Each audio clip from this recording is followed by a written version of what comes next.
L'avenir de João Félix, le jeune prodige portugais, est au cœur de toutes les discussions dans le monde du football. Les rumeurs se multiplient, les spéculations s'intensifient, et les clubs se positionnent pour accueillir ce talent exceptionnel.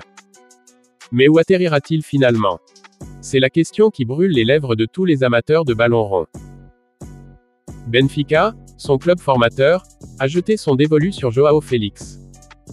Une offre alléchante de 32,5 millions d'euros a été mise sur la table par les Aigles.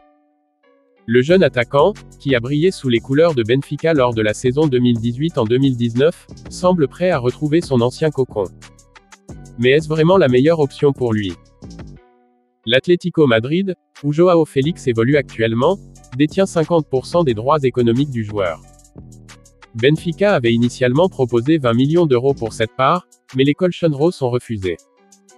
La question se pose, le club madrilène peut-il se permettre de laisser filer sa pépite à un prix inférieur? Barcelone, en quête de renforts offensifs, surveille de près la situation. Cependant, les Catalans ne sont pas prêts à entrer dans une guerre d'enchères pour João Félix. Ils envisagent un prêt avec une clause de rachat avantageuse. Mais est-ce suffisant pour convaincre le joueur et son entourage? En fin de compte, la décision appartient à João Félix lui-même. Quel que soit le club qu'il choisira, il devra peser le pour et le contre, considérer son développement personnel, et surtout, répondre à cette question cruciale, où peut-il s'épanouir pleinement et laisser sa marque dans l'histoire du football? La communauté attend avec impatience la réponse, car elle sait que le destin de ce jeune talent influencera le paysage footballistique pour les années à venir. Dans le monde du football, les déclarations des entraîneurs font souvent la une des médias. Récemment, Julian Nagelsmann, le sélectionneur allemand, a suscité l'intérêt en parlant de deux jeunes talents, Yamal et Jamal Musiala. Mais qui sont-ils vraiment? Et comment leur avenir se dessine-t-il sur la scène internationale? C'est la question que nous allons explorer dans cet article. Yamal, âgé de seulement 16 ans, a déjà fait sensation lors de l'Euro. Sa créativité, sa rapidité et sa capacité à dribbler ont ébloui les spectateurs. Pourtant, Nagelsmann semble minimiser son impact. Peut-être est-ce une stratégie pour alléger la pression sur les épaules du jeune joueur? Ou bien le sélectionneur allemand a-t-il des doutes sur sa capacité à gérer les situations tendues? Quoi qu'il en soit, Yamal est un nom à retenir. Jamal Musiala, quant à lui, est déjà bien connu. À 18 ans, il a déjà joué pour le Bayern Munich et l'équipe nationale allemande. Son talent est indéniable, et il a prouvé sa valeur en fournissant 2 passes décisives lors de l'Euro. Nagelsmann le surveille de près, mais il ne faut pas oublier que Jamal est encore jeune et en développement. Comment va-t-il gérer la pression des quarts de finale contre l'Espagne? La question qui se pose est la suivante, quel avenir attend Yamal et Jamal? Vont-ils devenir des stars mondiales ou resteront-ils des talents prometteurs? Les prochains matchs de l'Euro seront révélateurs. Leur inexpérience peut être un atout ou un obstacle.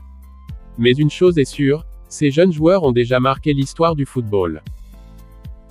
En fin de compte, la communauté du football doit se demander, comment soutenir ces jeunes talents pour qu'ils puissent briller encore plus?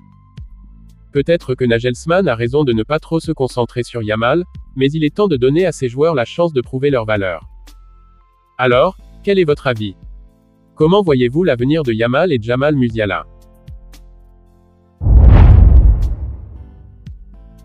Ces mots résonnent encore dans l'esprit de Frenkie de Jong, le talentueux milieu de terrain du FC Barcelone. Un match qui a laissé une empreinte indélébile, une défaite cuisante contre le Bayern Munich en 2020. Mais qu'est-ce qui rend ce match si mémorable pour lui et pour tous les fans du Barça? C'est la question qui nous hante, et aujourd'hui, nous allons plonger dans les coulisses de cette soirée éprouvante. Frenkie de Jong se souvient de chaque instant de ce match fatidique. L'ampleur de la défaite, le poids des responsabilités, et la pression des supporters.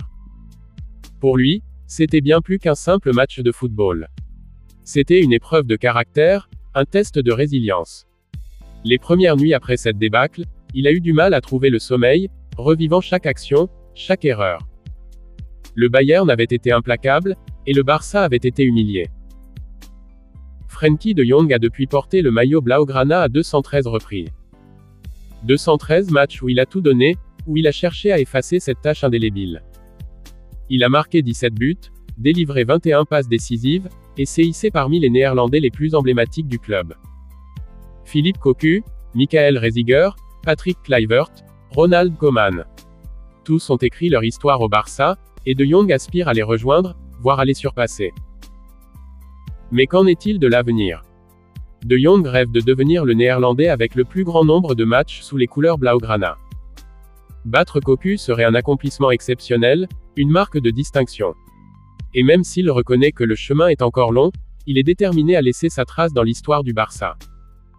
4 ans et demi se sont écoulés depuis son arrivée, et chaque saison a été une aventure, une opportunité de grandir et de s'épanouir.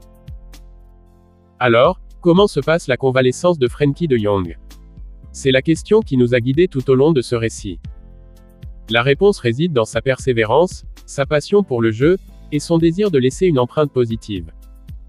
Frenkie, nous te soutenons dans ta quête, et nous attendons avec impatience tes prochains exploits sur le terrain. Et toi, cher lecteur, quelle leçon tireras-tu de cette histoire? Comment surmonteras-tu tes propres défaites? C'est à toi de jouer, et ensemble, construisons notre propre légende.